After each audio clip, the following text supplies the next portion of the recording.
Well, hello everybody and welcome to another live Q&A. Now, we are using different software this time, so it might well go wrong. I hope it won't. The software that we've got at the minute should be broadcasted to YouTube and to Facebook at the same time. It's the future, man.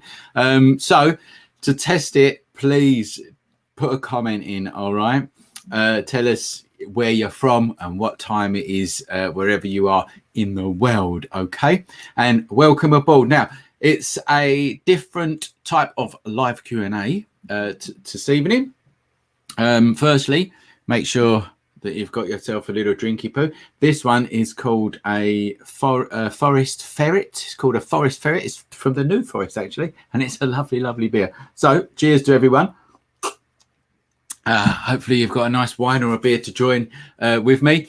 Now, we are going to introduce someone else later on. It's something that we've spoken about in a few live Q&As, and we are going to be speaking to someone called Stephen Law, who's a great photographer. He's one of our members. He's joining us in about half an hour's time, and we're going to talk about his work, and he's going to give you some tips on photography, okay? So that's coming up. I hope you're going to enjoy that. You've got your usual guess the album, guess the featured album there, and the featured artist. And there we go.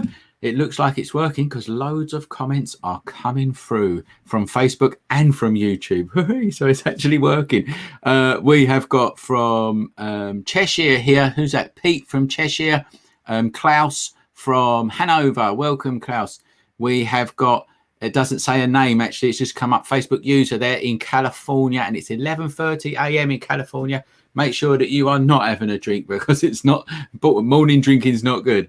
And someone from sunny Swindon. So I think I'm getting to grips here. There's some names are coming through on Facebook, and some people are just called Facebook users. All right. But whoever that is, there's a Facebook user there, and they've guessed it. It is Queen at the top there. Bonus points to guess the albums. All right. Bonus points to guess the albums. Evening, Mark. Someone's got a Birra Moretti. That's a lager, isn't it? Oh, David Booth. Hello, David. That's a lovely lager, as a matter of fact. And yeah, loads of people. The comments are flying through, as a matter of fact, and I'm finding it hard to keep up. But is it Depeche Mode, Brian? No, it's not Depeche Mode. No, we've got Queen 2. Yes, Queen 2 is up there, and we'll come back to that throughout the session. Okay, right. Welcome, guys. It's going to be a fantastic evening again. So many questions. Plus, we've got another photographer joining us, so you don't have to listen to me waffling on. Let's crack on, shall we? Well done, Facebook user. Whoever Facebook user is has got that. Ziggy Stardust. That's got to be one of the best albums ever made. That, you know, arguably one of the best albums ever made. Ziggy Stardust. So well done for getting that. Right, let's crack on with the first question, shall we? It is from Martin Bailey in Gloucestershire in the UK. He says, when using Lightroom, workings are automatically saved every month. Do they go to the Adobe cloud? Can one control where they go to? Now, the first thing about that, Martin, is actually Lightroom is saving your workings constantly in the background. So it's always saving your workings to the catalog, right? To your Lightroom catalog. So it doesn't save them once a month, just in case you was getting confused with that. And the other thing is, it can save them in the cloud if that's where you've got your Lightroom folder. Generally, your Lightroom folder by default goes into your pictures folder. That is whether you are on a Mac or a PC. You've got my pictures folder. Inside that, Lightroom creates a folder, and it's called Lightroom. Inside that, there's another folder called Backups, and that is where all your backups go every month. And all it's doing is it's backing up the catalog, so that if you ever have a malfunction, you've got a backup there. Now, if you're already backing up your hard drive, which you should be doing, then you don't really need to have them backups, but that's what it is for. Okay, so I hope that's answered your question. Another Facebook user here. Right, do you know what? I'm trying to... It was Philippa, Ziggy Stardust. People on Facebook, I think it's this. I think if you are commenting from the Facebook group, I don't see your name. If you're commenting from the Facebook page, I think I see your name. Oh, that's what I'm taking a guess at. So if you're on Facebook, it's probably best to just put your name there so we can see, I can see who you are as well. We did have someone mention the Queen albums. But it's gone because it went up. Innuendo. So yes, we've got Innuendo, we've got Queen 2. Oh, you can't see the other one. The other one is The Works. All right, Innuendo, Queen 2, The Works. 3 classic albums, aren't they, hey? And Ziggy Stardust. You can't go wrong. You could take them onto a desert island. You'd be happy, wouldn't you? Right. Voicing is better on YouTube, but YouTube is a bit slower. I've got going on there. That was me, Ian Parsons. Okay, all right. Right, so that was the first question. A very good one to kick us off, a Lightroom question. Let's go on now to Kerry Adams here from Doncaster in the UK. Hi, the whole where to focus in a scene confuses me, it says. Oh, this is Kerry. I think Kerry Adams was the one that won the competition, I think. Well, if you're in the house, Kerry, let us know, please. And well done for winning the competition. I understand on animals and people, you focus on their eyes. So if it's a portrait, it's probably best to focus on their eyes, obviously. And if you have one subject in the scene, it would be that one subject. Okay, you've got that bit. But what if there is a line of trees or a line of sheep, for example? Interesting thing to say, trees or sheep. All right, this is what we're going for. Or more than one thing to look at. What would you focus on? Right. So this is, firstly, the easiest thing is what in that row of trees or sheep, which one of them sheep or trees do you want to be your focal point? That's the one that you would focus on. Okay, now that one's obvious. That's a bit like what you're saying, if there's one person in the scene. Now, the thing is, what we've really got to get to here is depth of field, because I think what you're trying to say is if you're doing a row of trees, you want them all to be sharp. Well, that is depth of field. So you would focus on, let's just for argument's sake say the middle tree, have a small aperture like f16, tripod, done. Okay. In general, so I'm just going to totally generalize, in shots like that, you generally focus into infinity, have a small aperture, and everything will be sharp. And it's as simple as that, right? You don't have to worry about all of this hyperfocal distance and stacking and all of that sort of stuff. All right, that stuff weren't around in the 90s when I was doing it, and I still managed to get shots sharp from foreground to background. Okay, so hopefully that's helped you out. That was Kerry Adams. Let's have a look who's coming through here. Can I ask questions live via Facebook, or I am too late to enter? No, James, you can ask questions. Whack questions in there. I'm going to concentrate on what I've got in front of me, and then at the end of the session, myself and Stephen, who's going to be joining us, we're going to have a look through and just answer some stuff. All right. So you, by all means, you can put questions in. Okay. And actually, before I do the next question, I'm going to do something which you're going to love, right? This is my new thing. Okay. Check it, right? It comes across the screen. I want you to like the video. You know what you're going to do, right? You're going to like, subscribe, and share. If you're on Facebook, this is a really good thing now, because this is why we were thinking on both platforms. If you're on Facebook, you can press share and it'll go all to your friends who like photography and they can join in, okay? The serious side to this is we need this because it's a computer. You know, we've got currently there's 113 people so far, but the computer don't know that we're here at the moment. You've got to share it, you've got to like it, it pushes it up. You know what I'm trying to say. Okay, so please, if we help you out, all you need to do is help us. All you need to do help us out back, if I could talk, is hit the like button, share it, subscribe to the channel, and all of them things. Please do it now while we are talking about it. All right, and you like that, don't you, scrolling along the screen? Let's hide that. Right, here we go. The next question is from Alan Richardson in Glasgow, and he says, hi Mark, I'm just about to start the Photoshop course. Should I thoroughly familiarize myself with the techniques and skills of each lesson by practicing them before moving on to the next lesson?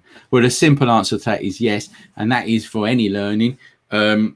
As you go through them lessons, Alan, you will see that there are tasks set for you to complete. Okay, so the first few lessons are introduction. You may not have got to the next lessons yet, but I will physically be saying to you in them lessons, complete that task. And even if you know how to do it, you should still complete that task, because it will help you on the next one, because it will get harder and harder as we go. Okay, now that's obviously for Alan and anyone doing my courses, but it's also for everybody. You can watch things 10 times over, but until you actually do them, it's not going to stick into your head. So that's that for Alan. I don't know if you're in the house, and so what have I done? Here we go. Right, I'm back here. Okay. Few questions coming through. Is it possible to take professional looking photos with phones? Yeah, I think it is. A client probably wouldn't buy them because they need to be high res and, you know, full detail. But I think you can get some fantastic shots on a phone. So, yeah, let's go on to the next question here by Alicia Hellman from Surrey. And she says, I often hear photographers saying expose for the sky and then expose for the foreground when taking landscape photos, presumably to eliminate overexposed skies. How do you do that? Do you take a shot of the sky and one of the foreground and combine them? Yep. Or is it bracketed shots? It could be. And what one do you think is okay? One stop darker, one stop lighter, and so on. Okay, right. So what we've got here. Alicia here is obviously watched so many different things, and she's confused, which is what YouTube is as good as it is bad, isn't it? You can watch, if you watch too much stuff, I think it makes it worse. But I tell you what, we'll go over to Lightroom here and show you some stuff. I think. How do I do that on here?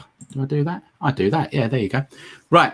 So this is a perfect shot. It's a very simple shot of one shot that's been exposed for the foreground and one shot that's been exposed for the sky, and it's been merged together into a Photoshop file. I think I've already opened it up in Photoshop. No, I haven't. So I'm going to have to right click on here. I'm going to have to go edit in Adobe Photoshop. All right. Now that's edit original. Yes, I should have got that prepared beforehand, but I never. And there you go. It's come up quite quickly, actually, so that's not bad. Right, so let's hide that shot. Okay, so that's the shot that's been exposed for the foreground, and this is a shot that's been exposed for the background. Sorry, for the sky. And then all I did was I put a mask on. I'm just going to press Shift. I'm going to hide that mask. So that's the dark shot for the sky, and then let's hide that again. And then that's the light shot for the ground, and then quite simply Shift, reveal that mask. That's it really. And a mask, so all that mask is doing is hiding the floor from the one underneath and revealing the sky above. So, sorry, it's hiding the sky from the one underneath, so it's revealing the sky below it, right? It's as simple as that, right? Now, the other thing that you can do, that's masking in Photoshop, by the way. Obviously, we can't cover that in a YouTube live video. It takes ages, but just go over to the website and you'll to the School of Photography. We cover it over there in depth. But the other thing I want to show you, actually, this is for you, Alicia, and it's for other people as well. We've got a blog called Landscape Photography Tips for Beginners. Just go over to our website and type in landscape photography tips or anything like that in the top in the search bar there. This will pop up, and I will scroll down to a whole section called Exposing for Landscape Photography, and it explains about that, what I just showed you, and a HDR version, because that is another way that you can take landscape shots and expose for the sky and the ground at the same time. You do what's called a HDR blend, and there are other ways as well, but they're the two most common ways. Okay. Yeah, so the simple answer to your question, Alicia, is yes, that is how you would do it. And you could also use filters as well. There's a little filter there as well that shows you. So there's lots of different ways, and you will find your own way in the end. I don't think that any way is better than any other. It's just what's going to suit you. Okay. Let's come back to me. Yeah, that was the right button to press. I nearly pressed the off button then. That wouldn't have been funny. That wouldn't have been good. Right. Now, the next thing is, let's have a quick look here. So this might be long. Sorry, James, I can't read that on a live video. It's a bit too much, that one there. Hello from Norfolk from Phil there. If you can have two screens while doing the lessons. If you can have two screens while doing the lessons. I'm not sure what that means. That maybe you're replying to someone else, Colin. Right, let's move on to the next one. Kevin O'Donoghue in Wiltshire. And he says, in general, if you start, this is a good question, this, and this is one where everyone else can chip in as well. So if you've got an answer to this question, get in there and help us out. In general, if you started with a budget setup, crop sensor camera and a Sigma lens, for example, he says here, would it be better to upgrade the camera or the lens first? Thanks. Okay. Now, for me, my answer to that would be to upgrade the lenses first, right? But I don't know what Sigma lenses you're talking about there, because sometimes you can get really good Sigma lenses. So if you've already got a decent Sigma lens, then it would be the body. But if it's a straightforward question of body or lenses first, then I would say lenses. Okay, simple as that. You will get much better shots with a decent lens and a bad body, or that's not the right word, a bad body, like a lower end body, than you would with a high end body and a crap lens, if that makes sense. All right. So if anyone else has got any answers for that, please put it in the comments. I'm going to have a drop of my beer. The chat function stopped in my Facebook, so I switched to use YouTube. Right, yeah. That's good to know. It's to do with a group. If you are on our private Facebook group, I don't think the live thing works as well. But on the Facebook page, if you go to the Facebook business page and click on videos, that's where the live video is. I think it works perfectly there. Okay. Right. So let's move on to the next question here from Murray Palmer in Hampshire. That's a nice place. This is a good one. Will I get less noise if I deliberately underexpose a shot with a low ISO for it to be corrected in Lightroom afterwards than if I just use the high ISO in the first place, right? Or the correct ISO in the first place, which would be a high one. I hope that's making sense. So high ISOs create noise. And I think what your question is, Murray, is would it be better to just do like underexpose it with a low ISO and push it in Lightroom rather than use a high ISO when you're taking the shot, right? It would be a lot worse if you underexposed and took it into Lightroom and pushed it out, but not.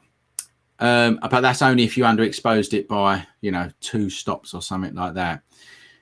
It's common practice for people to underexpose by half a stop because you can guarantee that you can get more detail out of a darker shot than you can out of a lighter shot, if that makes sense. All right. So it is common practice for people to underexpose slightly, but the answer to that question is you don't deliberately do it for that reason. No, it won't solve the noise problem that you get with high ISOs. Okay, but it is a good question. I like that question. Now let's Christoph. There's just people having chats about camera equipment, I think. Oh yeah, there you go. Tony is over on Facebook.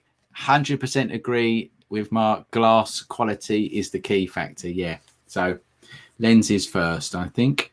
And here we go. The next question here is from Stuart Cowley Wenham in Bexhill. Hello, Stuart. I know Stuart, so I hope you're doing well. Hi, Mark. It says, why and what makes a photo sharper in sunny conditions opposed to overcast days? Couple of things, really. One is atmosphere. Okay, so if you're shooting, if it's a sunny, clear day, there's not much moisture in the air. So there's not much moisture and atmosphere getting in the way as you're shooting through it. Whereas an overcast day, there is going to be moisture in the air, and shooting through that is going to give you, makes it look a little bit soft, doesn't it? Well, that's why you get soft light, And the other one is when light hits something, it just generally looks sharper, doesn't it? It looks brighter and sharper, and it's because you've got bright light hitting it. But they're the main reason. If you wanted to put it down to one thing, it's atmosphere. When it's sunny and hot, there's less atmosphere to go through when it's overcast. So that's that one. Let's have a look. Murray, no problems, Murray. Up the 49er. I don't know what that means. Is that an American thing? Anyway, cheers. Right. Okie dokie. Smaller aperture gives bigger depth of field. Yes, it does. Okie dokie. Nick Bridge says hello. Hello, Nick. Next question is from Mike Bevin. It says, hi, Mark. Hope you are keeping well. Love your teaching style and will soon be a member. Well, we'll welcome you aboard, Mike. An easy question for you. I currently have the Canon Digital software to edit my JPEG and RAW files. Would I get additional benefits if I were to subscribe to Lightroom and Photoshop? I look forward to hearing your views. Okay, so Mike is currently using the Canon software and he's saying, would it be better to use Photoshop and Lightroom? What do you think, guys? Put your answers in there. I mean, for me, it's a big yes. You know, obviously, you know that I use Lightroom and Photoshop. Once you start using it, you won't go back, really. It saves you so much time. Lightroom does anyway. It saves you so much time. And Photoshop just does magical things that I can't tell you. Like, so, you know, and it just gets better year by year. So, yeah. That would be, you know, 100% get the Canon software it's not nowhere near. It doesn't even touch the sides of what Lightroom and Photoshop is. That's my opinion, and other people can either agree or disagree. Whack it in the comments. That's that one. The next one is from Alison Provis in Cambridge. Oh, I like this question, because I've used these lenses. Hi there, I'm a micro four thirds user with an Olympus OMD EM10 Mark III. Lovely little camera that one is. I am keen to get into landscape photography, and I'm trying to work out which wide angle lens is best between the Olympus 9 to 18 mil or the Panasonic 7 to 14 mil. Right now, I've used both of them lenses to a certain extent. Okay, I've used the Olympus one there, and I've used the Olympus version of the 7 mil. I think it might be 7 or 8 mil. It goes proper. I think it's the 8 mil. Anyway, right, proper ultra wide angle one.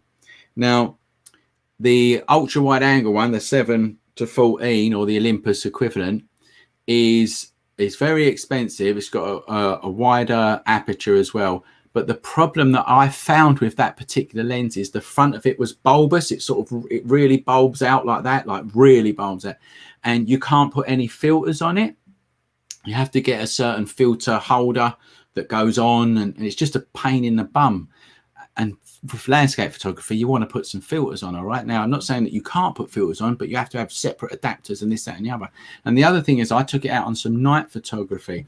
I got lens flare like you wouldn't believe, because the front of the lens comes out, you know, past the lens hood. It's just, and yeah, so I didn't get on with it. Whereas the other one, the 9 to 18, has got a flat front. You can screw filters on it and stuff like that. And 9 mil on a micro four thirds is 18 millimeters in a full frame equivalent. That's all right. That's fine. All right, you haven't got the ultra wide that you would get with the 7 there, but it's still okay, and it will still get you great landscape shots, and it's cheaper, and you can put filters on it, and it won't give you as much lens flare. That's my opinion, right? But maybe other people have used that lens. I don't know. If you have, put it in the comments there. I'm just looking through the comments again, just checking that everything's working. It seems to be working. I don't want to put the thing on it, but there you go. So let's go to, who was that? That was Alison. Okay, Alison, I don't know if you're here, but if you are, let us know that you are here and tell us if that helped or not. Mike Ford, are you doing a how to use filters course?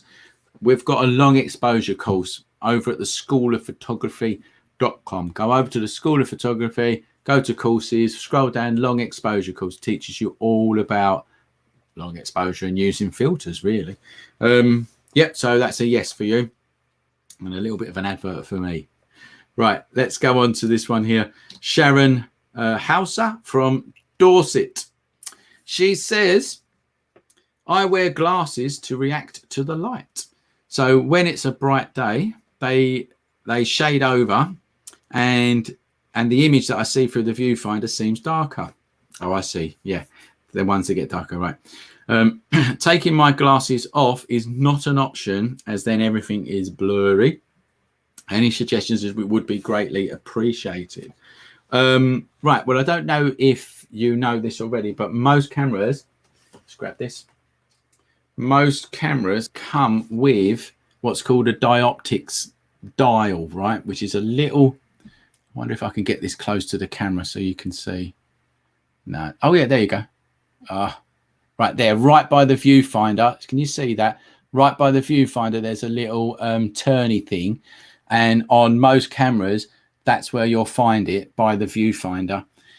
That is called a dioptics. And you can look through your camera, take your glasses off, look through your camera, and you can twist that and you can set it to your eye, actually. And then you give it to someone else and they won't see anything through it because it will be set to your eye. And then when you've done that, though, you're going to have to obviously take your glasses off every time and look through it. Problem is there, though, you have to put your glasses back on to view the screen if you want to view the screen. You know what I mean? But that is the only solution that I can think of. I wear glasses, as you can see, but it's not like bad. I can actually use a camera without glasses and that. I don't know if anyone else is watching that wears strong glasses and has got a solution.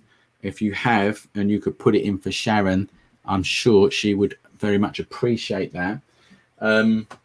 So yeah, and we are going to bring Stephen in a minute. I'm going to just answer a couple more questions and sip on my beer. Mark, what she means is the sharpness of the image. Mark, what she means is not the sharpness of the image, but the lightness. Oh, I see, because her glasses go dark. Is that what you think? I didn't quite get that, Christoph. I'm not sure. Well, where is she? Sharon, explain yourself. Put yourself in there. Eddie's in the house. Thanks for joining us, Stuart. Good to see you. I've just answered your question. I bet you missed it. I'm not answering it again. You'd have to watch the replay. Right, the next question is Jeff Laidlaw, and it's from Hailing Island in Hants. Right, this is a good one. This is a good one for people that are, let's just say, pushing the years. All right. It says, during my limited recent photographic attempts, lockdown rules adhered to, I find myself a bit in a rush to get set up and take pictures. Consequently, there's always something that I've forgotten or missed in preparation. Been there millions of times. Do you have a mantra or a checklist that you use before doing a shoot to make sure you've covered all the bases? Example, he went out on a shoot, got to where he wanted to go and realised he had no memory card with him. Right now, I don't know how many of you have been there, but I've certainly been there. Oh my God. Now, you only do this once or twice before you realise that you get yourself a piece of paper, as simple as it sounds, and you write down all of your equipment on that piece of paper, and you put a little box there, you type it up, do what you want, and you keep it in your camera bag. Every time you go out, you get that piece of paper and you tick off exactly what you need and whether you've got it in your camera. And I do that, and I've done it for a long time. And you'll be surprised. And every time you look at the thing, you go, oh, Christ, I nearly forgot that every single time. And if you didn't have that list, you would forget things. All right. So I bet there's a lot of, this is the truth. I actually forgot to pick my daughter up today from school. That is how bad it gets, right? I had to pick her up at 2:45. I'm playing on a computer. I've looked at the clock. It's 2:50 and I've got to get down to the school. I'll run down. Anyway, there you go. See, it happens to us all. We all forget things. Right. It is 8 o'clock, guys. Now, we will get back to some questions, but I'm going to bring into the mix a great photographer called Stuart Law. Now, Stuart is a member of TSOP. He's a professional photographer. That is what he does for a living. He only does photography to earn his money. Let's bring him in. Give him a warm welcome, please, guys. And let's introduce Stuart, if I could do it properly. There you go. So hello, Stephen. How you doing, Mark? I was born Steve. Only Stuart on weekends, unfortunately. Sorry, mate. It's because I looked at Stuart there. I'm getting confused. This is Steve. Everyone calls me the wrong name. How you doing? You okay? I'm good, thank you. It's good to be here. Yeah, and thank you for joining us. I really appreciate that. Steve, or Stu, whatever you want to call yourself. Tell us a little bit about yourself. Right. Well, my name's Steve, not Stu, and I do a lot of property photography. That is my business, and I've been doing that for about the last 7 years now. Running my own business doing that. I started off with a little bit of pet photography originally, and then I just progressed on to properties, and it's quite a rewarding job. I enjoy doing it. It's sort of like footballer's lifestyle. Every day I'm in a different house, so it's quite nice. I go to some fantastic properties. Yeah, I can see. So I'm just showing. Obviously, I'm just showing people a bit of your website there. Right. So what I've asked. So this is the new thing for the live Q&As. If you guys want it, obviously you have to let us know in the feedback. I'm going to grab someone in. Right, someone in as one of our members, but is also a working photographer or practicing photographer. Steve has kindly offered to be the first person there. And these are the things that I've asked for. So the first thing I've asked for you to do, Steve, is explain and show us 3 of your best shots. I'm going to introduce your screen now, so that we've got now sharing your screen, Steve. All right, no problem. I'll do my best. This is my doggy. She's called Anna. It's difficult for me to have favorite photos. As most of you photographers will know, you can take a picture, you like it today, tomorrow you look at it, you'll find something wrong with it, and then the day after you'll be in love with it again. So these are generally photos that sort of like mean something to me. And this one here, this is my dog. I followed. This was the first sort of composite photo that I tried to do. So I was quite pleased with how it turned out, and I've done similar to these for sort of like friends of sort of lost animals, and so it's a nice touch. That is one of shots, dude. It's a lovely shot. One of my favourites. And again, just one more composite there. Yeah, do you know what? When I saw that last picture, I thought that your dog was about that big. I called this one motivation. I start running and she chases me. Yeah. This again is a sort of favourite photo. Where we live in Somerset, one of the farmers decided to recreate Stonehenge out of straw bales. And the girl that's laying there, she's actually a photographer in Somerset as well. And we didn't meet up there. We just both turned up at the same time because we'd seen it on the news. I got my drone out and I said, "Do you want a photo of yourself?" And she laid on the floor and took a picture. Yeah. So you got there at, that must be sunset or whatever. It was close to sunset. Yeah, this was sort of midsummer. The actual farmer uses they've got a set of barns, so they will use that for weddings and functions. And one of their guests had asked, could you put up a pretend Stonehenge for us, because we're coming down to Somerset for it. So that's what he done. So fantastic. Zoom in a little bit. I don't know how much quality is there, but I mean this is about 5 or 6 years old now, this photo. Yeah. Drones have come on like loads since then, haven't they? They have, yeah. Fantastic, Steve. Fantastic stuff. And I've lost my mouse. There it is. I'm going to jump to one. This. Oh yeah. I'll keep going. I'll go back. This photo here. This is messing around with Photoshop. One of my friends, her husband, put this photo through the washing machine, and they asked me if I could do anything with it. And gone too far. Shoots that one. That is what it was like before I'd done anything with it. So there's obviously lots of bits and pieces missing. I mean, to be honest, it don't look bad for being in a washing machine, does it? So that's how it started, and that's where it finished. So I've put a new fence in and sort of messed around with the girl on the side here, sort of duplicated her, put patterns on the dress. That's some serious skills there, that I'll tell you. I mean, that is hard to do. It takes time as well, doesn't it? This was my Uncle Percy in the Second World War. This was the last photo taken of him, and that was in a locket that was 2 centimeters tall. And we've done the same there. The jacket is off the internet, off Marks and Spencer's website. So that's and there you go. You can see on there the different bits and pieces that were used. That is fantastic. That and you can see I've colorized that one as well a little bit, just to give it a little bit. So there's some people are on the lines of you shouldn't really colorize black and white photos because it takes a bit away from it. But I think if it puts a little bit of life in there, if you're subtle, you can go too far with some of them. And then this is possibly my favorite photo. Again, it's another drone photo, but it sort of fits in with the theme of from different angles. Alternative viewpoints. Viewpoints. Our current, so for people who's not on our members, every month we set a theme to challenge photographers, and this theme is called alternative viewpoints, and that is definitely an alternative viewpoint, isn't it? There's not many people that will get that position, but again, it's great if you've got a drone and you see people working.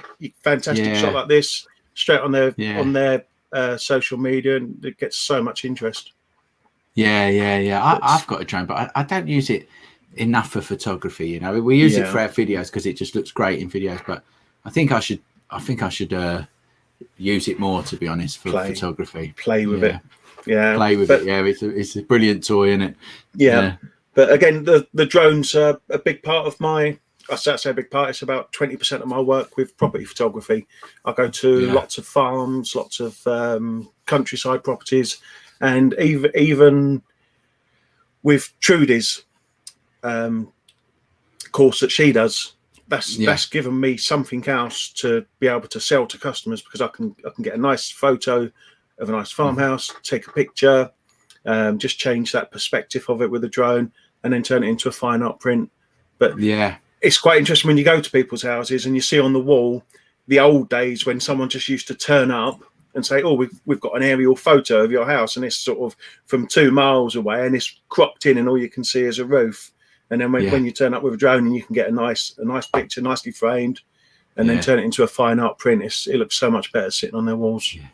It is clever what you can do now with these drones. Unbelievable. Well, is that the last picture? Was that the last? I think it is. Slightly more than 3. I do apologise. That's all right. No, don't worry about it. Thanks for showing us them, Steve. Very, very interesting. Always good to see other photography.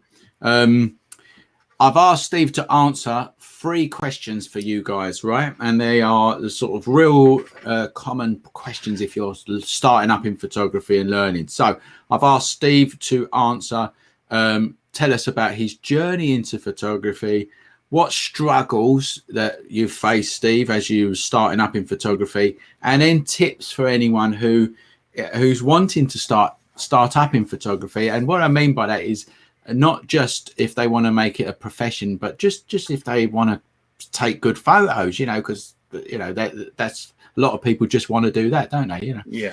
So I'm just going to hand it over to you. Share your knowledge, Steve. Okay, just refresh me on that first one again, Mark. My struggles, my journey into photography. Your journey into photography. Well, my first camera, I brought with me paper round money. So I've been sort of like tinkering with photography over the years, but I've then had different jobs. But photography's always been in my background. When I left school, I trained as a hairdresser. So I was a hairdresser for 10 years. I then left hairdressing. I joined the Navy. I was a helicopter engineer for 15 years. And then when I left the Navy, the thought of going to work for someone just didn't appeal to me. And I distinctly remember just sitting in the living room thinking, what can I do? I don't want to work for something. How can I do something that I enjoy and make money from it? And it's just sitting there the whole time, but never gave it a thought. And then I just went into one of my local agents, said, look, let me do some photographs for you, see how it goes. And I've got this idea for some video as well, because video now plays a big part in the sort of like the property world. So we came up with this idea, and from there, and this is where a degree of just sort of luck comes into it. I spoke to the estate agent. First couple of pictures I done, the first video I done. Two days later, I had about 4 phone calls from different estate agents, and they're like, "Oh, we've seen what you've done there. Can you come and do that for us?" And that's how it's sort of like snowballed on from the day I started. I've never advertised apart from my website.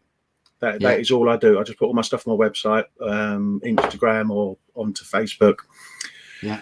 And that's it. It's just gone from there. So for the last 7 years, I've theoretically gone into 3 different estate agents to offer my services, and that is it. And then it's just snowballed from there. But it's being able to sort of like diversify in what you do. I now don't just do property. I go to people's houses, and they might have their own little business from home. Sort of like on Etsy or something, and then they might want some product photography. I've got some estate agents. They want headshots, so that then leads on to headshots. So product photography, headshots. I've done a video last week on the Wednesday. Edited the video, gave it to them. They launched it on the Friday, and from that, I've had 5 other jobs come in just on that one 45-second video. Yeah. So it just goes crazy. But I think if anyone's looking to start local. Get to know all the people in your town or your village, because everyone knows someone, everyone knows what's going on. And that's what I done. I just started with my local agent. They know someone, they know builders. And with estate agents, a lot of them have worked in other shops, so they know other people in sort of like some of the other estate agents. So they're all quite friendly. There's quite a network there. So it just sort of snowballs. It's good. Yeah, it seems. I mean, well, I know you're doing very well, so it seems to be doing good. So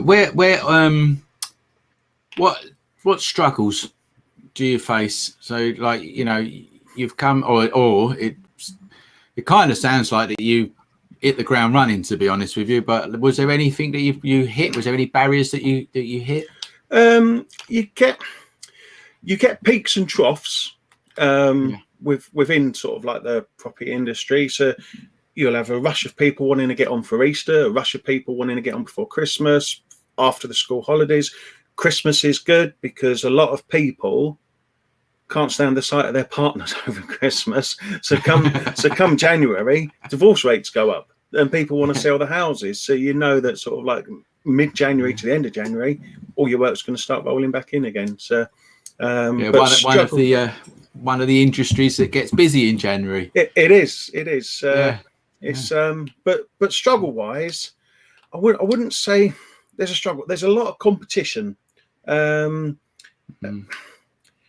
Estate agents can be creatures of habit, where in the past they used to put all their photos into newspapers and magazines.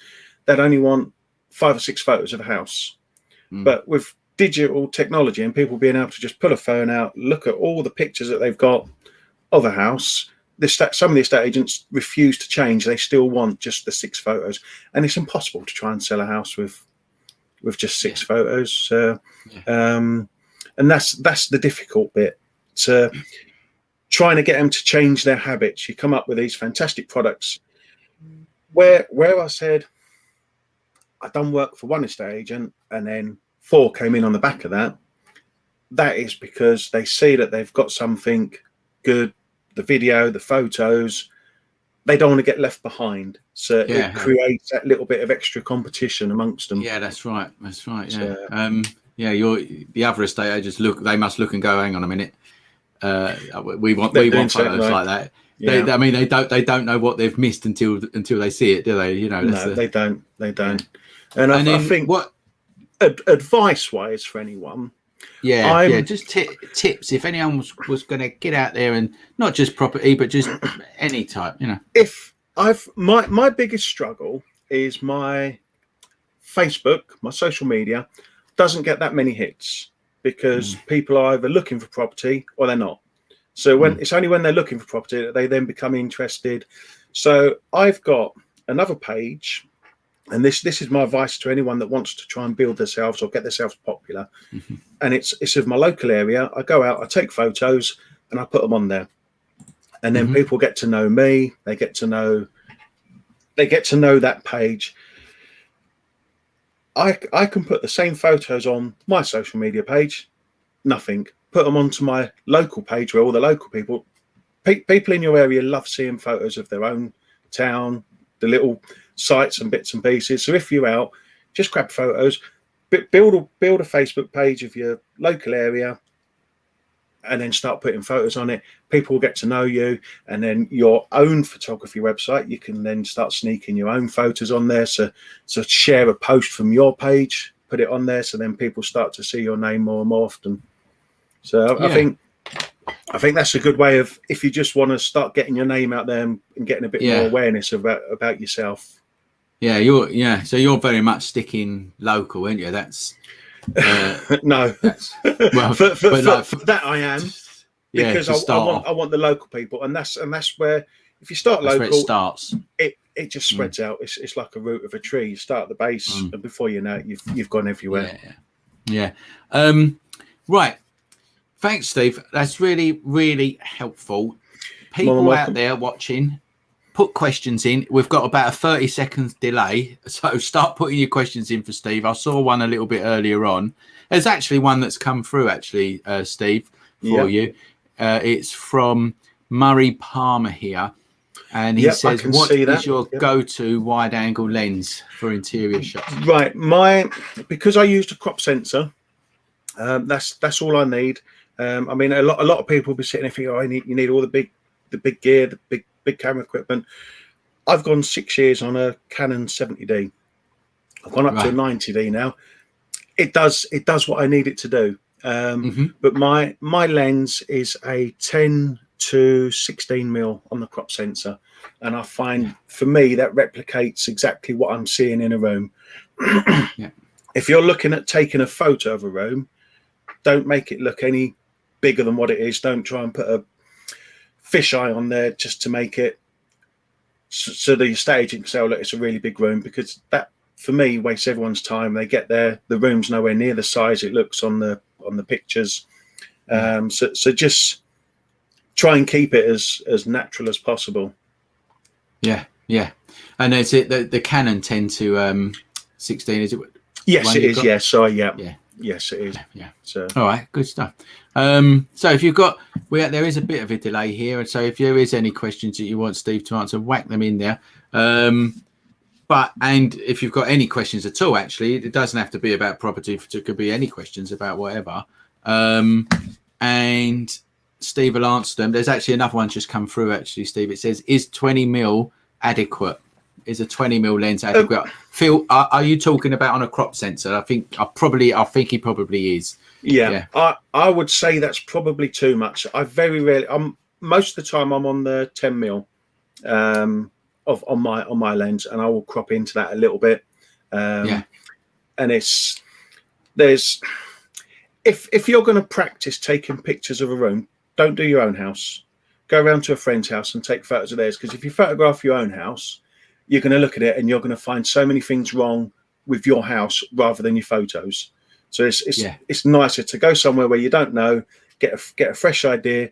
If you do go in, have a look around, get a feel for the house. And when I go to customers' houses, I will always walk around with them, and I will study where they stand, because they usually stand in a position where they like looking over their house. So they'll go and stand beside their sofa and say, "Oh, this is nice," and then you get an idea of what they're sort of like looking for with their photos. But you also have your own idea. One thing I never do, if I'm going to re-photograph a house, I will never look at the photos that have been taken previously, because that gives me like a writer's block. I'll go there and I think, I can't take that because they've had that one done last time. But I will go in there and I'll photograph how the house makes me feel. And more importantly, if it was my house, how would I want it to look? And that's I've got you. I'll try and get it across. But for a 20mm lens, going on to 20mm, sorry, I don't think I would zoom in that far for a house. Maybe in the garden, but then again, I might use some more bigger lenses for the garden. Some more sort of like telephoto. Just I'll go around. I'll get my classic shots, the shots that I need, and then we'll go around and we'll get some sort of like obscure angles, some lifestyle type shots. Yeah. Just yeah. Okay. I like that. There is a couple more that's coming in now. We are on a bit of delay here. That's why what goes on here. From when you hear our voice to when we see these questions, there's about 30 seconds or so delay here. So what we got here? The Rory Hennessy at the top there. Do you still enjoy taking photos for personal pleasure? It's a good question, really. Yeah. I've always got a camera with me. My wife hates me because we go out and I've got to take photos of everything. Photographing properties, I love doing that during the day. But if I go out, there's always something that I just want to capture. There's always you're going along and you're analysing everything. Oh, that makes a nice angle. That makes a nice angle. And I might looking at it. You do, and I think, I might come back here tonight when the sun's going down. That'll look nice. That's right, with a shadow on it. So I can't get away from it. But if I go on holiday, I will leave my camera at home and I'll just take my phone with me, and I'll just get pictures on my phone. So I know if I go on holiday with a camera, my wife and daughter never see they don't want to be dragged around everywhere looking for photos. So I have to discipline myself. Yeah, well, I've done when I go on holiday. They know now. I'll take a day or afternoon to myself and just I'm on my own. No one's near me. Like that's the way I do it. But no, I did the same thing the other day. I was walking around. I see hawthorn. Yeah, like it's all in bloom at the minute, or it might be blackthorn. I can't. And there he's down the road from me. I'd never seen it before. So much of it, like just so much of it, just loads of it, just all in front of you. And I thought, I'm going to get a picture of that. So I did come back, got my camera, went out the next day when it was bright. But you're always thinking, didn't you, in your head? Yeah, that's good. Right, let's have a look at some more. There is some coming in now. That was from Rory. Hopefully that's helped you out, Rory. Hi, Steve. How do you fight poor lighting indoors and unwanted shadows? That's a good one. There's sometimes you can only work with what's in front of you. So I can't. If I spin my camera around, I have these lights that I can take with me. So I'll have a constant light. Should I need them? Excuse my cups of tea there. Yeah, I was just going to say you got a few cups of tea there. Don't. That's another thing that upsets the wife. But yeah, if the lighting's bad, I may go for bracketed shots. So I'll do a HDR, and I might go for 3 or 5 exposures. I may occasionally put the radio pick up for my flash on there, and I might just walk to one side of the room, have the camera ready to shoot, and then as it shoots, I will flash up that side of the room, and then I'll go to the other side and I'll flash up that side of the room. The worst house I've ever been to, it was a Gothic house. The chap was an antiques dealer, and it was just full. He'd spent £750 on restoring it. But when you walked in there, you wouldn't have thought a penny had been spent on it. It was everything was black, and every time you done a flash, you put a light on, it just got absorbed into everything that was in the actual property, and it was probably the hardest house I've ever had to do. It was like Harry Potter, where they go in and they go and talk to the hat, and it tells them what school they're in. You turn up at this house, and it will tell you if you're going to live there or not. It was the bizarrest house I've ever been to. So, but yeah. As I say, there's many techniques for trying to sort of like lift your light levels, or as you say, HDR. Sometimes I might flood a room with flash, and sometimes it might be 3 or 4 photos with the flash lighting up either side on a radio flash. So if the light's not there, you've either got to add it or expose for longer, haven't you? That's it. And modern day lighting as well. I can get blues, yellows. I get a mixture. I get daylight. where people Yeah, have with got the LED. LED lights, and Yeah. it can be whole sometimes, or they've got them on constantly with like a purple or a green in there, and then when you come back and you're trying to sort of color correct it and you're trying to take out all these different hues, that's fun and game sometimes. Yeah, but it is. Yeah. Let's see if there's one more here that we can answer. There's one about video production here, so let's see what we can come up with. That it's from Alexander. There it says, I have a Canon 750D and I want better autofocus. Is that possible in video production with new lenses or something others? I don't really know. I don't know what the answer to that is. I'm not sure. I couldn't tell you, not for the 750D off the top of my head. Again, it'll probably be similar lenses. I've got a couple of lenses that I may stick on to infinity focus if I'm struggling. The biggest struggle I have inside a property is power walls with no definition. It's same as if you're trying to focus on something where there's no depth to it, and obviously you've got your straight lines where it can take that contrast and then use that for a focus. I get exactly the same with the autofocuses, because of the way I do the properties is generally always on autofocus. But if I know I'm going into a room, I'll keep an eye on the screen. We'll go in, and sometimes you can see the focus just hunting between going in and out of a room. So what I may do is set the camera up for the focus and then just switch it onto manual mode and just leave it on manual as I do that bit. So it's just sort of trying to overcome little obstacles at a time. And if that's not working, I've got another 10mm lens made by Takina, I think it is. And I will stick that straight onto infinity focus and then use that. Yeah. And there's one more. We'll just go further. There's one more. Hang on. Did you? I don't know what that means. I'm going to go. There was one that was a bit more.